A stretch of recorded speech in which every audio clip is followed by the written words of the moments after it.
ကိုယ်နဲ့မဆိုင်တာဆိုရင်မဝေဖန်မိဖို့မပြောမိဖို့ကိုယ်စိတ်ကိုသတိထားပြီးတော့မြတ်စွာဘုရားရဲ့ဆုံးမဩဝါဒရှိတဲ့နာဟိနပရိတံဝီလောမာနိနပရိတံကတံကတံနဲ့သူတစ်ပါးရဲ့မသိမလျော်တဲ့ကိစ္စတွေဝေဖန်မနေနဲ့နော်နပရိတံဝီလောမာနိဆိုမလျော်ညီတဲ့ကိစ္စတွေမဝေဖန်နဲ့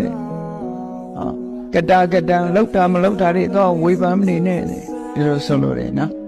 ဝေဖန်ပြီးပြောလိုက်မယ်ဆိုရင်ကိုယ်မှအကုသိုလ်ဖြစ်သွားနိုင်တယ်လို့ဒီလိုဆိုနပရိတံဝိနောမနိနပရိတံကတကတ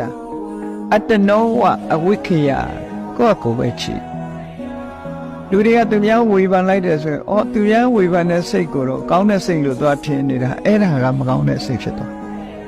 ဒါလေးကိုသတိထားဖို့လို့နော်အကုသိုလ်ဆိုတာလွယ်လွယ်လေးနဲ့ဖြစ်